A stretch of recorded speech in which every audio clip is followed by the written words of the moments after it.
श्री आदित्यस्तोत्रम्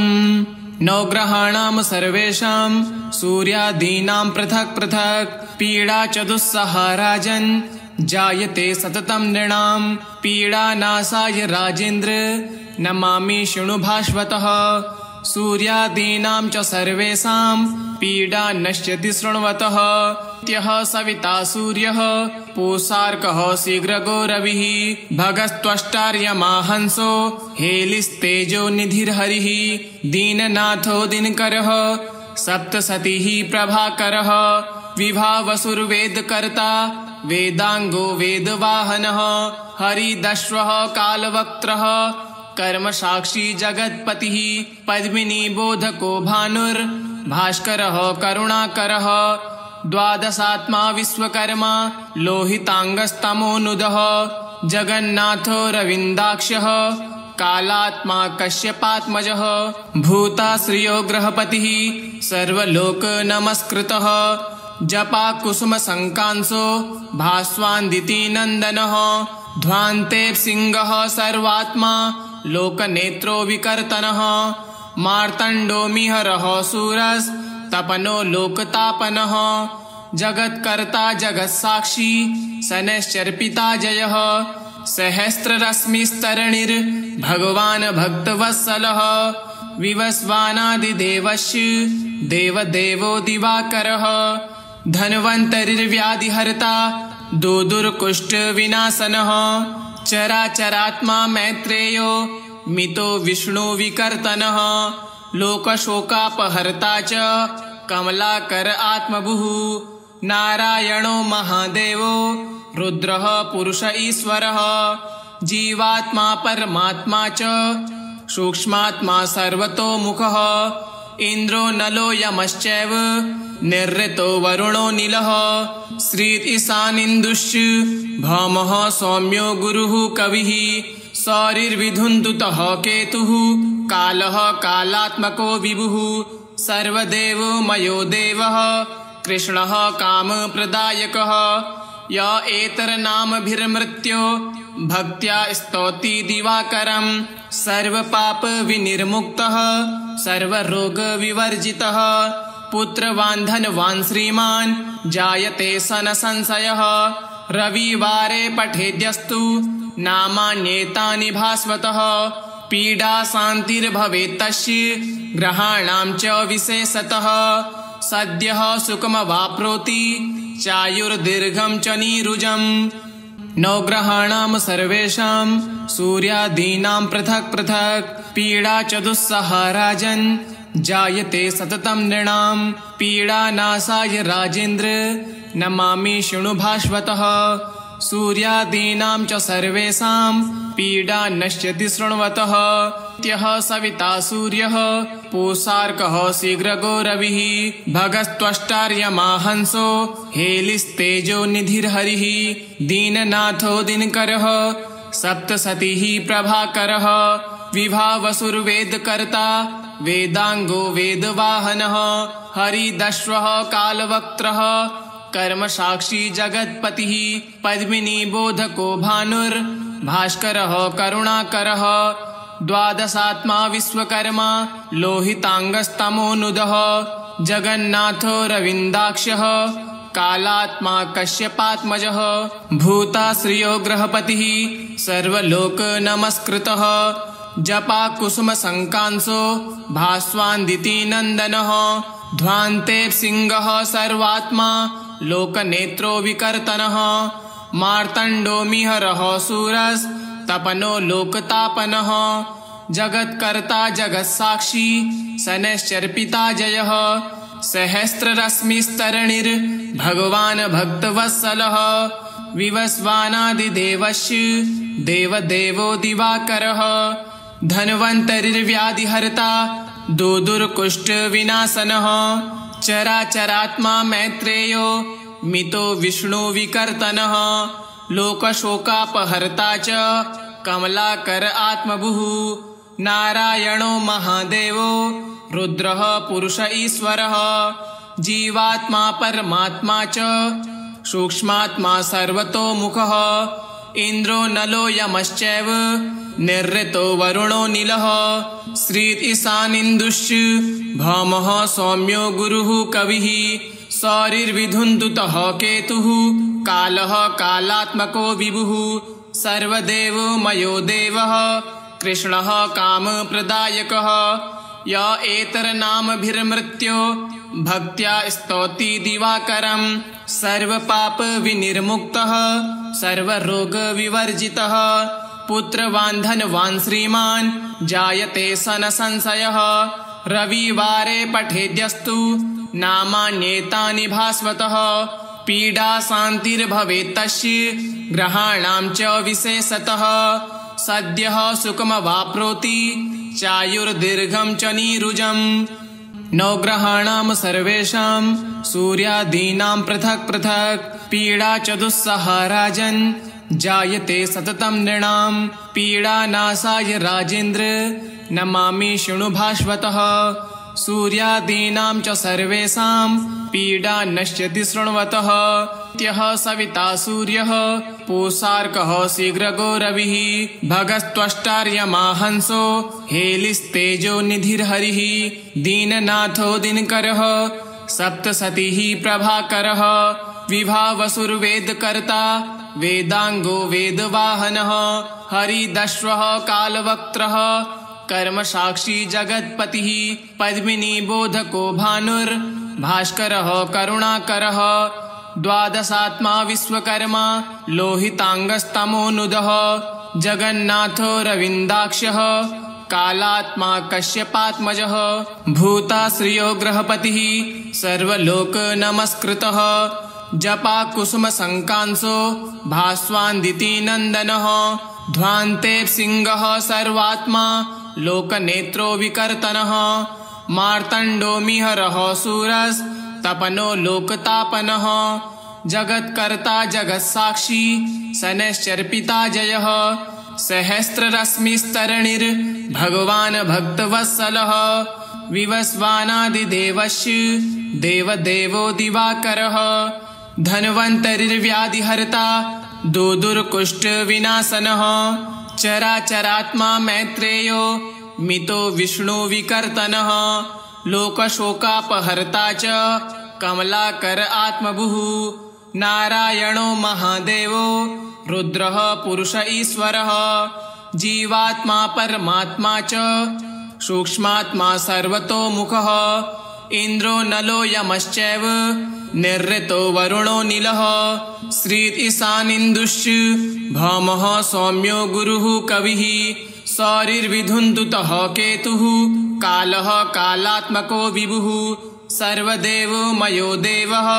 कृष्णः कामप्रदायकः य एतरनामभिर्मृत्यो भक्त्या स्तौति दिवाकरं सर्वपापविनिर्मुक्तः सर्वरोगविवर्जितः पुत्रवान् धनवान् श्रीमान् जायते सन संशयः रविवारे पठेद्यस्तु नामान्येतानि भास्वतः पीडा शान्तिर्भवेत् तस्य ग्रहाणां च विशेषतः सद्यः सुखमवाप्नोति चायुर्दीर्घं च नीरुजम् नवग्रहाणां सर्वेषां सूर्यादीनां पृथक् पृथक् पीडा च दुस्सहा राजन् जायते सततं नृणां पीडानाशाय राजेन्द्र नमामि शृणु भास्वतः सूर्यादीनां च सर्वेषां पीडा नश्यति शृण्वतः त्यः सविता सूर्यः पूषार्कः शीघ्रगो रविः भगस्त्वष्टार्यमाहंसो हेलिस्तेजो निधिर्हरिः दीननाथो दिनकरः सप्तसतिः प्रभाकरः विभावसुर्वेदकर्ता वेदांगो वेदवाहनः हरिदश्वः कालवक्त्रः कर्मसाक्षी जगत्पतिः पद्मिनी बोधको भानुर्भास्करः करुणाकरः द्वादशात्मा विश्वकर्मा लोहितांगस्तमोनुदः जगन्नाथो रविन्दाक्षः कालात्मा कश्यपात्मजः भूताश्रियो ग्रहपतिः सर्वलोकनमस्कृतः जपा कुसुमशङ्कांसो भास्वान्दितिनन्दनः ध्वान्ते सिंहः सर्वात्मा लोकनेत्रो विकर्तनः मार्तण्डोमिहरः सूरस्तपनो लोकतापनः जगत्कर्ता जगत्साक्षी शनैश्चर्पिता जयः सहस्ररश्मिस्तरणिर्भगवान् भक्तवत्सलः विवस्वानादिदेवस्य देवदेवो दिवाकरः धन्वन्तरिर्व्याधिहर्ता दुर्दुर्कुष्ठविनाशनः चराचरात्मा मैत्रेयो मितो विष्णुविकर्तनः लोकशोकापहर्ता च कमलाकर आत्मभुः नारायणो महादेवो रुद्रः पुरुष ईश्वरः जीवात्मा परमात्मा च सूक्ष्मात्मा सर्वतोमुखः इन्द्रो नलो यमश्चैव निरृतो वरुणो नीलः श्री ईशानीन्दुश्च भौमः सौम्यो गुरुः कविः सौरिर्विधुन्दुतः केतुः कालः कालात्मको विभुः सर्वदेवो मयो देवः कृष्णः कामप्रदायकः य एतरनामभिर्मृत्यो भक्त्या स्तौति दिवाकरं सर्वपापविनिर्मुक्तः सर्वरोगविवर्जितः पुत्रवान् धनवान् श्रीमान् जायते सन संशयः रविवारे पठेद्यस्तु नामान्येतानि भास्वतः पीडा शान्तिर्भवेत् तस्य ग्रहाणां च विशेषतः सद्यः सुखमवाप्नोति चायुर्दीर्घं च नीरुजम् नवग्रहाणां सर्वेषां सूर्यादीनां पृथक् पृथक् पीडा च दुस्सहा राजन् जायते सततं नृणां पीडानाशाय राजेन्द्र नमामि शृणु भास्वतः सूर्यादीनां च सर्वेषां पीडा नश्यति शृण्वतः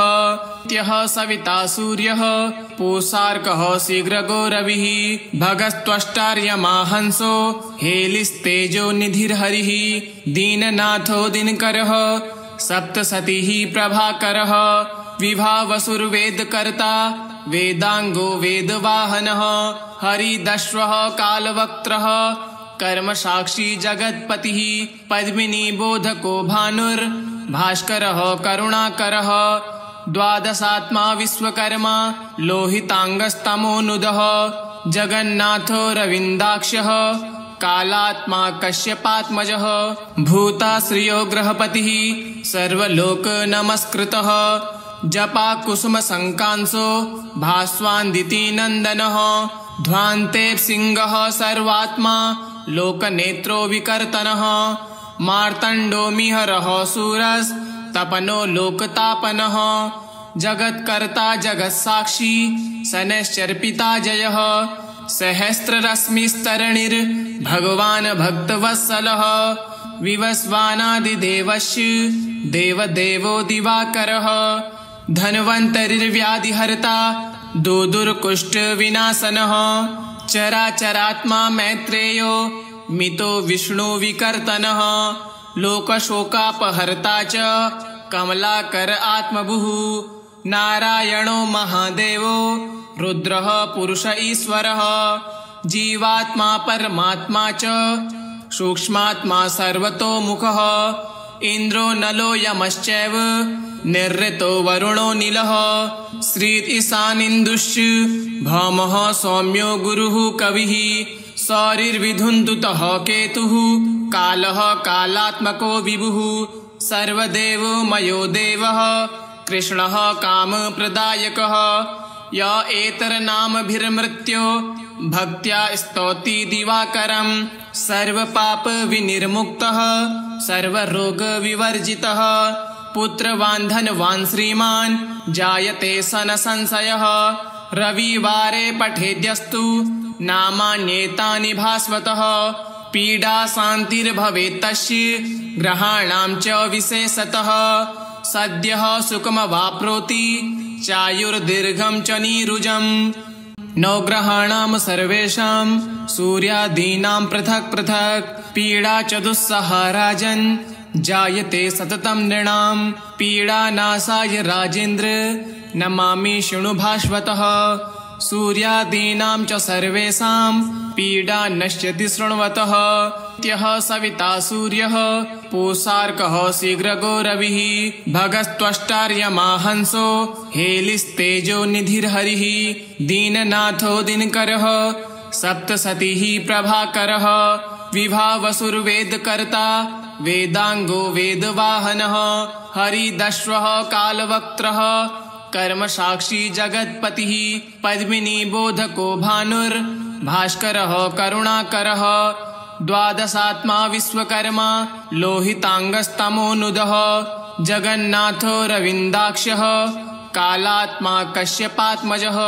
भूताश्रियो ग्रहपतिः सर्वलोक नमस्कृतः जपा कुसुम संकांसो भास्वान्दिति नंदनः ध्वान्ते सिंहः सर्वात्मा लोकनेत्रो विकर्तनः मार्तंडो मिहरः सूरस् तपनो लोकतापनः जगत्कर्ता जगत्साक्षी शनैश्चर्पिता जयः सहस्ररश्मिस्तरणिर् भगवान् भक्तवत्सलः विवस्वानादिदेवस्य देवदेवो दिवाकरः धन्वन्तरिर्व्याधिहर्ता दुर्कुष्ठविनाशनः चराचरात्मा मैत्रेयो मितो विष्णुविकर्तनः लोकशोकापहर्ता च कमलाकर आत्मभुः नारायणो महादेवो रुद्रः पुरुष ईश्वरः जीवात्मा परमात्मा च सूक्ष्मात्मा सर्वतोमुखः इंद्रो नलो यमश्चैव निरृतो वरुणो नीलः श्री ईशानीन्दुश्च भौमः सौम्यो गुरुः कविः सौरिर्विधुन्दुतः केतुः कालः कालात्मको विभुः सर्वदेवो मयो देवः कृष्णः कामप्रदायकः य एतरनामभिर्मृत्यो भक्त्या स्तौति दिवाकरं सर्वपाप विनिर्मुक्तः सर्वरोग विवर्जितः पुत्रवान् धनवान् श्रीमान् जायते सन संशयः रविवारे पठेद्यस्तु नामान्येतानि भास्वतः पीडा शान्तिर्भवेत् तस्य ग्रहाणां च विशेषतः सद्यः सुखमवाप्नोति चायुर्दीर्घं च नीरुजम् नवग्रहाणां सर्वेषां सूर्यादीनां पृथक् पृथक् पीडा च दुस्सहा राजन् जायते सततं नृणां पीडानाशाय राजेन्द्र